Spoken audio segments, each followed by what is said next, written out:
ఇంటిలో దరిద్ర దేవత ఉన్నప్పుడు అంటే మసిపోయినటువంటి వస్తువులు కానీ, మాడిపోయినటువంటి వస్తువులు కానీ, చిరిగిపోయినటువంటి వస్త్రాలు కానీ, అంటే స్వామి బీదవాళ్ళ దగ్గర ఉండవా? బీదవాళ్ళు కూడా చిరిగిపోయిన వస్త్రము కట్టుకోకూడదు, తప్పకుండా కట్టుకోవద్దు. తాగడం మానేయి, 3 పూటలు తినకు, 2 పూటలే తిను. ఇంటిని శుభ్రంగా ఉంచుకోండి, ఆవు పేడతో అలకండి.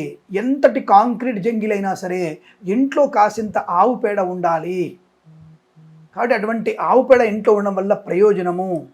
అప్పుడు లక్ష్మీదేవి మన ఇంటికి వస్తుంది. అయితే ఇంటిలో బూజు పట్టినటువంటి ఇల్లు, విరిగిపోయినటువంటి కుర్చీలు, పాడైపోయినటువంటి వస్తువులు, నా మనవడి బారసాలకి అంటే నా మనవడి కొడుకు బారసాలకు ఉపయోగపడేటువంటివి అని చెప్పేసి గుడ్డ ముక్కలు, వాడి చెడ్డీలు, ఎక్కడెక్కడైతే ఇవన్నీ ఉంటాయో అక్కడక్కడ లక్ష్మీదేవి ఉండదు, అంటే జ్యేష్ఠాదేవి నివాసం ఉంటుంది. కాబట్టి తప్పకుండా మీరు చేసిన పని ఏమిటి?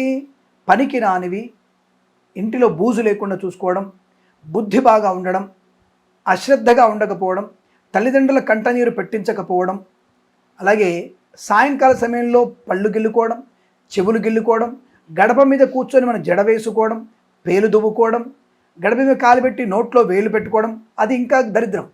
గడప మీద కాలు పెడతాడు, నోట్లో వేలు పెట్టుకుంటాడు. దేంతో సమానం తెలుసా? కలిపురుషుడు అవతారం అది. కలిపురుషుడు లింగాన్ని చేతిలో పట్టుకొని ఒక చేతి నోట్లో పెట్టుకుంటాడు, అది కలిపురుషుడు అవతారం. వాడి యొక్క గుణం అట్లాంటిదే. వాడి ప్రభావం ఉన్న ప్రతి చోట ఈ దరిద్రాలు ఇలాగే ఉంటాయి. కాబట్టి సంధ్యావేళల్లో నిండుగా మంచిగా వస్త్రధారణ వేసుకొని, జడలుకొని, పొడుగు పెట్టుకొని, మగవాడు మంచి శుభ్రంగా తల దువ్వుకొని, కుంకుమధారణ చేసి భగవన్నామస్మరణ చేస్తూ ఉండాలి, సంతోషంగా ఉండాలి. అలాగే ప్రాతకాలంలో పూజాధికాలు చేసుకోకుండానే భగవన్నామస్మరణ ఏదేం లేదు, తినేద్దాం అనుకున్న వ్యక్తులకి దరిద్రం తాండవిస్తుంది. అలాగే మిడ్ నైట్ బిర్యానీలు, మిడ్ నైట్ పెగ్గులు, ఇవి కూడా దరిద్రానికి కారణం.